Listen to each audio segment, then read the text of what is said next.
everyone, welcome to Daisy Stalls. So ever since I made this pasture diorama last year, I've been thinking about what kind of horses would have this as their home.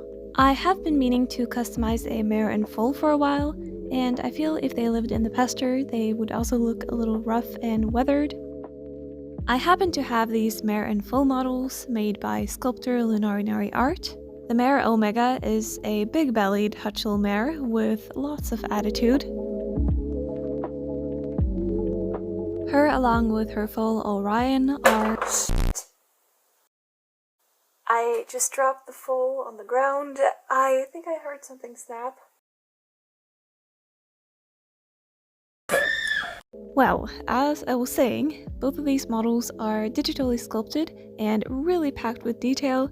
I just know the paints will really bring that out as well.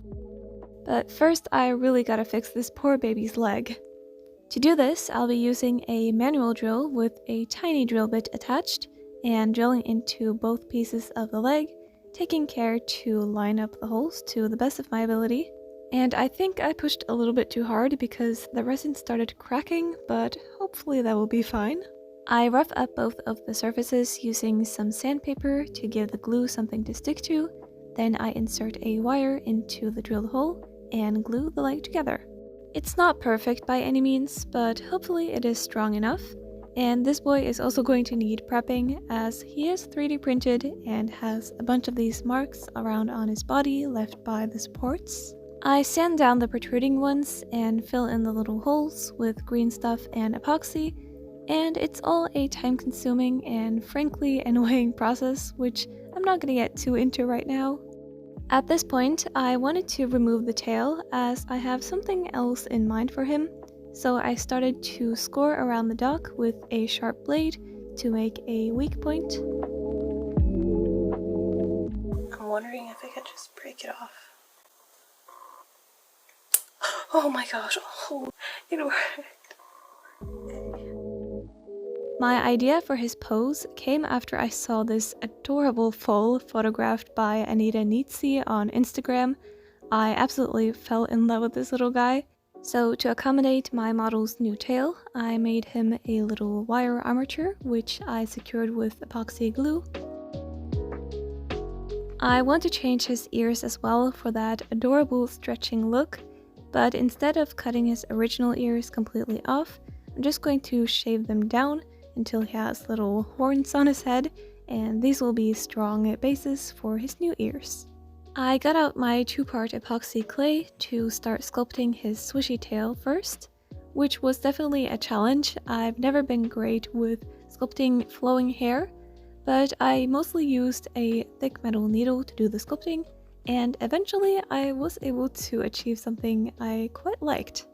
I only sculpted one side of the tail, but the width of the whole thing is already a bit too thick, so I wanted to shave down the unsculpted part first. Seriously, they give me so much anxiety. I don't like it. They're unpredictable and scary. While I was preparing to face my Dremel fears, I noticed it has a face on it. Doesn't look very impressed. Anyways, I started to gently shave away the backside of the tail, and everything was going well until... Oh my gosh. I managed to just shave off a chunk of what I had spent ages on sculpting. Well, I got out the epoxy again and sculpted the backside of the tail as well as the shaven off part. Luckily, I was able to restore its perfect fluffiness, and I'm honestly so happy with this tail. I think it's so cute. Now on to making the ears, which I've always found to be particularly challenging, but I have developed a technique that I find works most of the time. I start by attaching an oblong piece of epoxy onto my ear base and form it into the general shape of the ear, and I also make sure it's generally the right size before I continue adding more details and definition. I really can't understate the importance of having reference pictures when sculpting like this, and familiarizing yourself with whatever part of the horse you're sculpting is a huge help, and for that, Pinterest is your friend. I really tried my best to capture that delicate, soft shape of foal ears, and it took several redos and lots of time, but I ended up being pretty happy with the result. I can't forget about the inside of the ears though, they need lots of fluff too.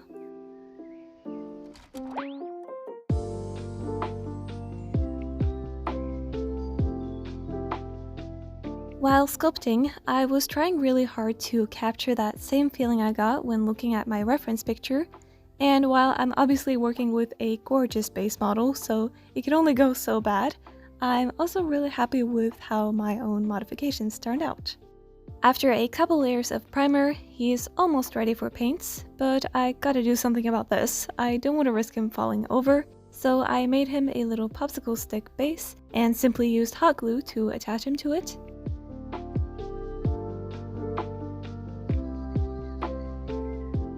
It's also just something to hold on to while painting and spraying, which is handy. I mixed some brown and black acrylic into some white to create a slightly cool off-white shade, and I mix in water until I achieve this consistency. Now I realize in hindsight that this step was probably unnecessary, as, spoiler alert, I do end up giving him a pretty dark color. I guess I was just kind of going through the motions, not really thinking too hard about it. Once he's dry, I seal in the paints and prepare the surface for the next step by giving him a couple layers of Mr. Super Clear Matte Sealant. To create a color with smooth transitions between shades, I'm using PanPastels. I'm actually aiming for a mousy black like this. However, you can see on the inside of the legs and on the belly, the color is quite light, so that's why I'm starting with a very light shade of brown at first. Also, a little tip for preventing dark pastel dust like this gray from falling onto your lighter color and staining it is to blow away the excess dust instead of brushing it away. I found this to be quite useful. Now, unfortunately, after spraying, my good old friend graininess made a full-on comeback, and the color was looking quite uneven and pretty bad, to be honest. But I have a remedy. I bought this blending powder from PanPastel, which was advertised to make the pastels blend like watercolor, so it must be good, right? I apply a generous layer of that, and then without spraying or anything, I add another layer of light brown that is just slightly darker this time.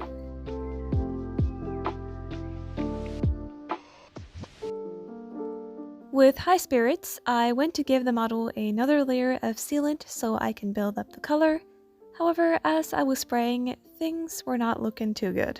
The color was looking as grainy and uneven as ever, which seems to have become a reoccurring segment in these videos. But then I suddenly remember, didn't I actually find out how to fix this? First, I apply a layer of white mixed with a tiny bit of brown pastel. Then, without a layer of MSC in between, I'm going to apply one layer of the brown shade that I want on top of the existing layer of lighter pastel. I discovered that technique 2 years ago, and I've been using it ever since, but it has been a while since I've done a custom, so I guess it just escaped my mind this time.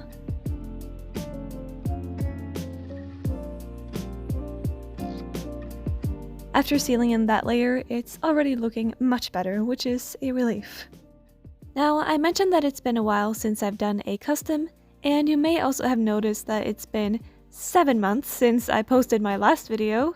Some of you lovely folks have been requesting new videos and asking where I've been, and to keep it real, I struggle with chronic illness, and I have been for the entire time I've had this channel. However, especially the start of this year was pretty rough, and despite wanting to work on projects, I had to hold myself back a lot in order to not worsen my condition even more. But that's just how it is, and at least now you know that even if videos are quite sparse, I'm almost always working on stuff behind the scenes, just in a very slow pace.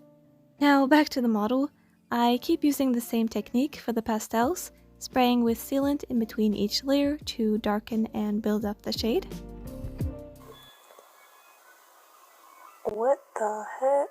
There's an ice cream truck driving by, and it's literally 6:30 p.m. in March.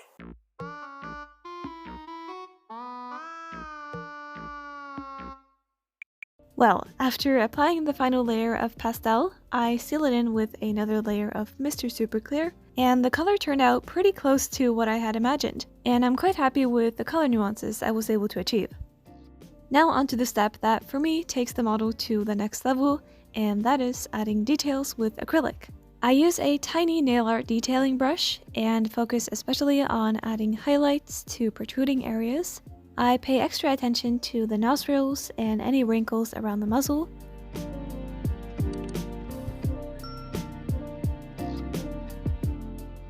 I also add small light hairs to areas like the cheekbones, and I highlight any sculpted on hair details. It's at this stage you really get to highlight and appreciate the artistry of the sculptor, which is especially true when working with resins. And I often get questions about where I get these models, and they're all from individual artists, which means they can be kinda hard to find if you're new to the hobby or aren't super into the community. But recently, my hobby pal Koniki Ursha sculpted and casted her first resin horse and kindly sent me a copy, so let's unbox her.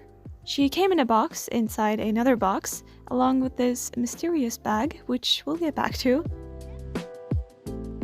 Inside we have a nice looking certificate and the name of the model, which is Bimka. Bimka is a 1/18 scale warm blood mare, which means she is slightly bigger than Schleich scale and about the same size as most collector horses. And here she is. She's sculpted to look like a slightly under-muscled lesson mare with some visible bone structure and a rounder belly. I have such a soft spot for models like this that depict horses you would just see in your everyday life. They're not perfect and maybe a little scruffy, and I like that. It's kind of endearing to me. Bimka will be for sale again in the near future, and all the sales information you'll need will be posted to Ulla's Instagram, so head over there and give her a follow to not miss out. And stay tuned until the end of the video to see me taste and try to pronounce the names of some Polish candies she also sent me. But now back to painting our little foal. The face is often what you look at first, so I do spend extra time painting it. However, I do want to add ample details to the rest of the body as well. And especially since I'm painting a foal, I pay extra attention to adding hair details to imitate that fuzzy look that foals often have. I usually do pretty short painting sessions with often long breaks in between, which means that the paints on my palette dry out constantly. However, I recently discovered the concept of a wet palette, which is just a paper towel which you saturate in water and place a piece of parchment paper on top of. And using this, my paints have stayed wet for hours and hours. It's been a real game changer. A little extra tip that I've found useful to also improve the workability of the paints is to use a flow improver. It basically slows the drying of the paint and, as the name suggests, improves the flow. I've found this to be very useful for painting details as the paint dries pretty quickly in these tiny brushes, and it also opens the door for blending different colors of paints on the horse and creating gradients. Now, I did say I wanted to add extra hair details to this foal, but I didn't really anticipate it being this extensive. I added individual hairs to all the legs and to the lighter areas around the belly. Then somewhere along the road, I decided that it just simply wasn't enough, so I decided to add individual hairs to the entire back as well. I really wanted it to look like he's shedding out and some of the longer fur is still hanging on his back. And I mean, the idea was already there. He was sculpted with some uneven hair texture across his back, so I do think it was worth my time. The effect did turn out really nice. I had to be very diligent and kept a reference picture up at all times to make sure I got the hair direction right. And even yet, I made a mistake of giving him a middle part along his back, which is not right. Luckily, it's nothing that can't be fixed though.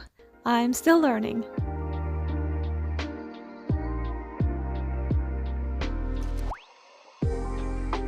After many brush strokes, this part is done, and yes, I am very pleased.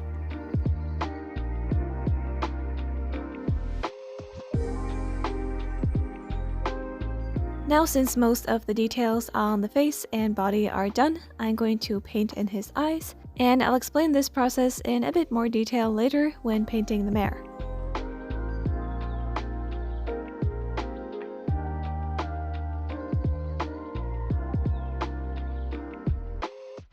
I paint his little hooves in a dark brownish gray color, before adding some lighter and darker stripes, and this will create some nice texture on the hooves.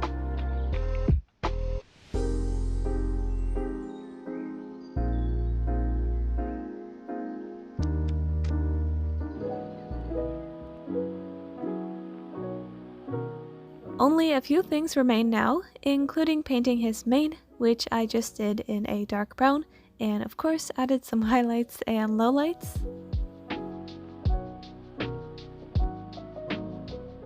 His tail is a good example of how to use the flow improver to create a gradient, as I wanted the underside to be lighter, so I painted the whole tail in a light beige before immediately adding darker paints on top and blending them together until it looked nice like this.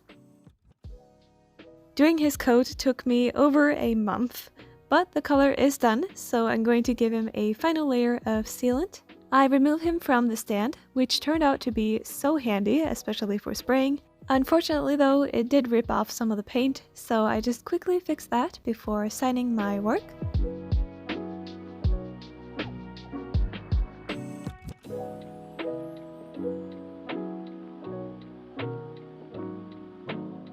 The very last touch is to add some UV resin to his eyes for that super glossy look, and once that's cured, little baby is done.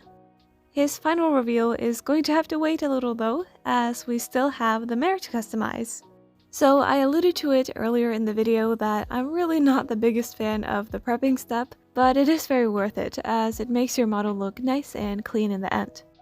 So as I'm sanding away the unwanted bumps, I hold my model up in front of a light source quite often, as this casts some shadows and highlights the areas I need to work on a bit more. Then it's a case of filling in the dips with epoxy, then sanding some more, and then some more epoxy, and once I don't see any more imperfections, I give her a spray of primer, which will probably highlight even more things I need to fix, and so the cycle continues until she looks nice enough.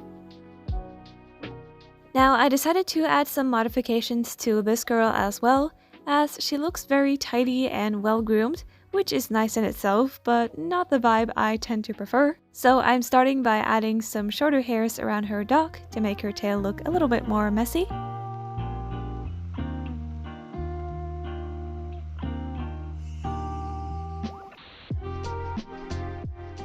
I also wanted to add some mane to the other side of her neck, and I ended up spending quite a lot of time on it, sculpting away adding the hair strands, and I ended up with something that was alright. It wasn't bad, but it was a bit too sheet-like and flat. I couldn't quite convince myself to like it, so I decided to just pop it off and redo it, and I'm very happy I did, because I much prefer the second attempt. I add some straggly pieces of mane here and there in her mane and forelock, and there was an attempt at adding some chin hair, but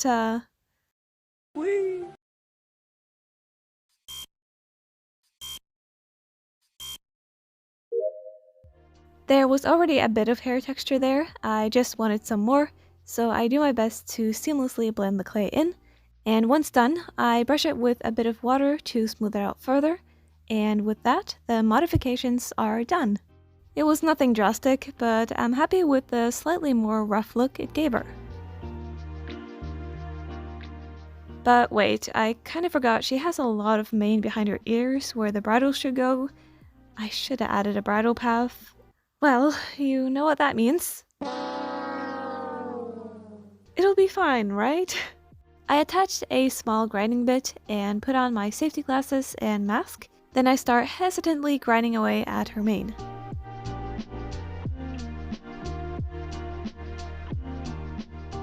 I do the bulk of the work with a round bit before I switch to a needle grinder to refine the shape and blend this area in with the rest of the mane.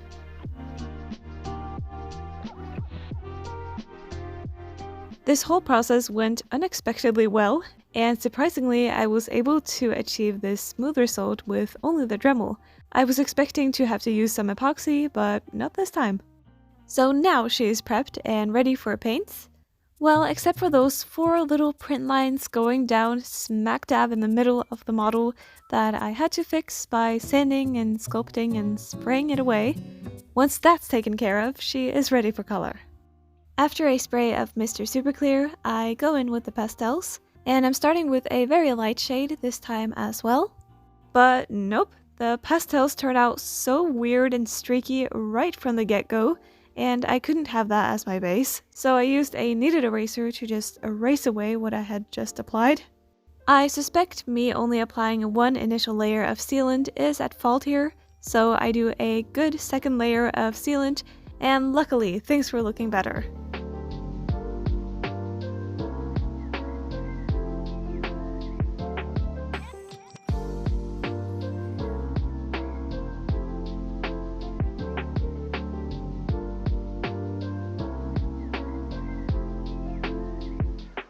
I want to give this girl a mealy bay color like this, with a lot of range from the lightest to the darkest shade, which is again why I'm starting with a very light base color. And check out how much the pastels really change and deepen in color after just a spray of sealant. I continue to do one layer of lighter pastel under the darker shade I'm actually aiming for, and I take extra care to not get any of the darker shades in the areas I want to stay light. It's easier said than done, but it's worth being careful as, especially in the later stages, the light areas of these kinds of colors are so prone to getting grainy, but it is possible to avoid with some good techniques and diligence. So at this point, I was just heading out to spray my model in the garage, and as I walk out the front door, a guy just stares at me, and I can't understand why.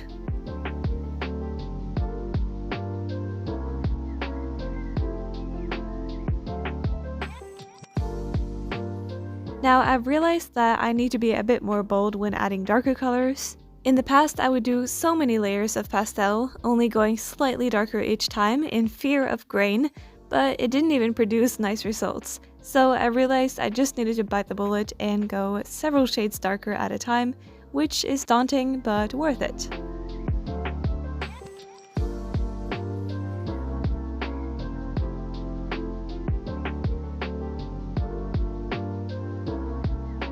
On the last couple layers, I add some dapples around the lighter areas using a blending stump and some white pastel.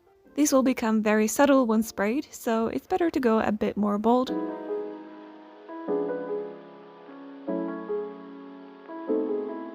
And here the base color is finished. Or, well, I tried for a couple days to convince myself that I liked it, but I just don't.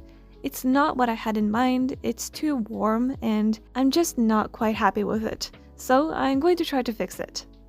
I was aiming for a slightly cooler color, however I realized I pretty much only use pastels with orange or red undertones, which if we look at a color wheel are the warmest colors, so ideally I should have been looking for colors with yellow and green undertones instead, but now I know.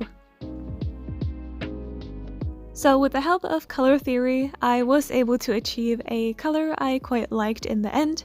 She did lose a little bit of depth, but I think it was worth it to achieve the look that I wanted.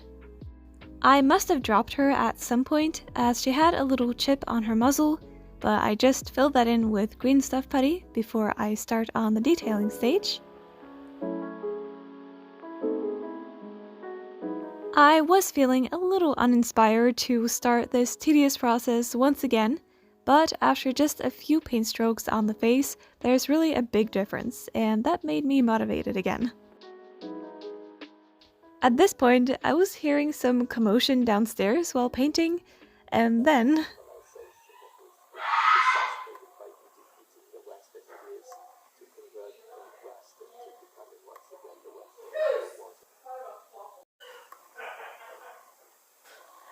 This is so chaos. The cat came with the giant rat and put it behind our fireplace, and then she came back in, and now she's eating it under our outside sofa. Well, that was quite something, and it turns out it won't even be the last time it will happen while I'm painting, but anyways. As I mentioned earlier, I'm a sucker for the more rough and messy kind of aesthetic, so I want to add some imperfections to her, like these scars on her withers.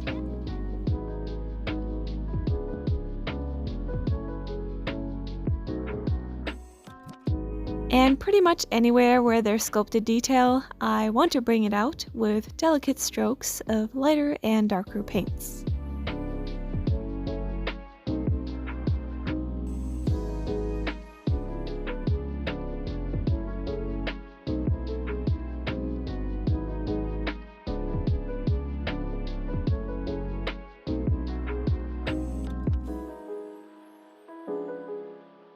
For some reason, I went absolutely bonkers with adding details to her belly as well. I'm not all that sure why, as this part really won't be seen that much, but then again, maybe that takes away some of the pressure for it to look perfect, so it's more fun painting. I'm not sure, but it did turn out looking really good if I do say so myself. I definitely don't limit myself to only painting the sculpted on hair though. Anywhere where I feel there's some extra detail needed, I'll add some individual hairs, and especially on a mealy color like this, I like to add it around the transitions from light to dark.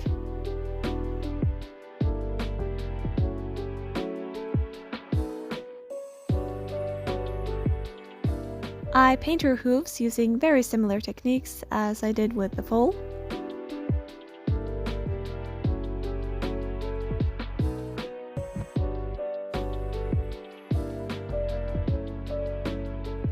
And as I was just peacefully painting, I started to hear some concerning sounds coming from downstairs again.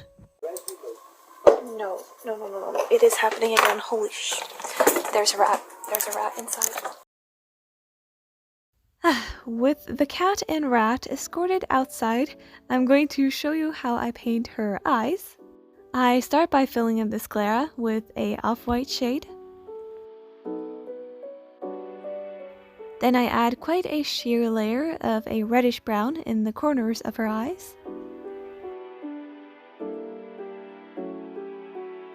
Next, a black base for the pupil is painted in, and for my mare, I kind of want it to look like she's giving you the side eye, as I feel it suits her sassy pose. I cover it almost completely with some light blue, just leaving a little sliver of black around the edge. Then another layer of black on top, this time leaving a bit of blue around the edge.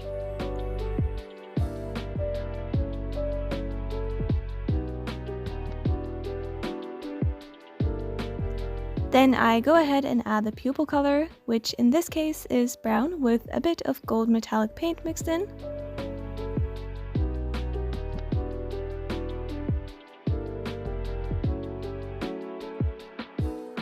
And once the pupil is added, the eye is done. Alright, the last things to paint are the mane and tail, and I'm going to start with a dark brown base color. I make sure to get the paint into all those nooks and crannies, and use a detailing brush around the edge for precision and to add some little individual hairs.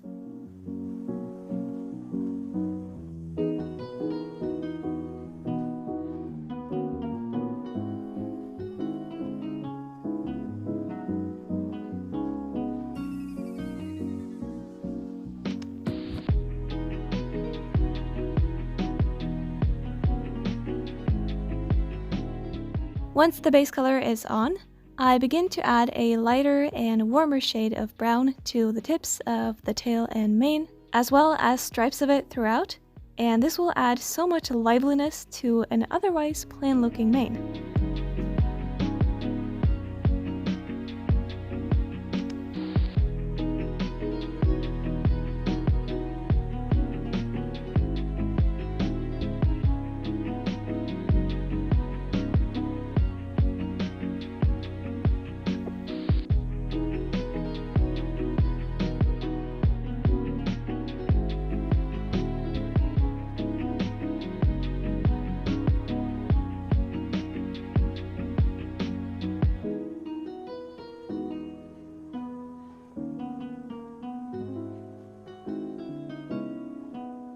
Alright, with that, the paint work is done, and I'm just going to sign my work.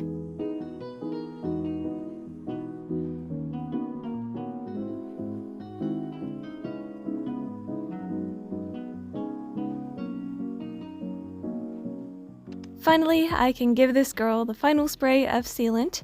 Then I am glossing up her eyes with UV resin.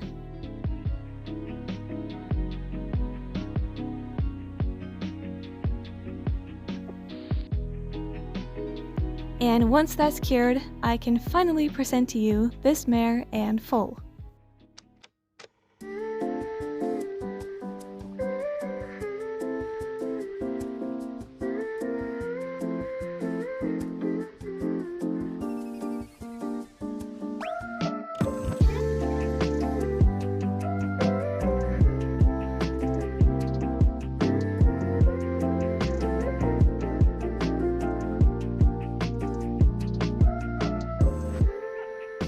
I was thinking about names for these two for a long time, but suddenly it just clicked into place, and I decided on naming them Sufus and Sulaya. I tend to choose Norwegian sounding names for my horses, as it just feels right usually. I think Sufus is a really cute name. It's usually given to dogs, but regardless. And Sulaya is the Norwegian name for buttercup. So I began working on them on January 14th and finished them July 10th, which is definitely some sort of new record for me, but it is how it is. I'm super happy with how they turned out. They are definitely my most detailed models to date, and I developed such a soft spot for Sulaya especially, but I love them both so much. My next video project is already in progress, and I'm so excited about it, as it's something I've been keeping secret for over a year now, so remember to subscribe to not miss out on that. Well, thank you so much for watching the entire video. I'm so happy to be back, and I really hope to see you for the next one as well, but until then, bye! I told you to stay tuned for the end of the video. In the box along with Bimka, there was a lovely letter in which Ula wants me to let her know which of the Polish candies were my favorites and wishes me luck with pronouncing their names, and I take that as a challenge. I'm sure I'll offend the entirety of my Polish viewer base with these pronunciations, but let's just go for it. Okay. Magnetic przyjaga smakiem? Miczalki z Wawelu klasyczne. Trufle z Wawelu. Mizanka krakowska. And looks like it comes in raspberry, lemon, orange, and pineapple flavor. They look pretty good. Okay, last one. Krówka mleczna. Krówkowa radość. Or something, whatever that means. Alright, now to taste one of them. I'm kind of skeptical and curious about the pineapple flavored candy, so let's give it a go. And it's chocolate? I did not expect that. I thought it would be some sort of toffee thing, but let's taste it. And the inside is very unexpected as well. It's kind of jelly or jello-like, but the taste is really fresh and good, and the chocolate is quite dark, which I love. I chose the pineapple one because I thought it would be the weirdest one. I was like, ain't no way this is gonna be good, but I like it so much actually. I shared the rest of them with my family, and the Mizanka Krakowska ones, they disappeared very quickly, so they were popular. If you are Polish and still watching, then feel free to rate my pronunciations in the comments. I'll be interested to see what they are. Okay, but now the video is over for real this time. Thanks for watching!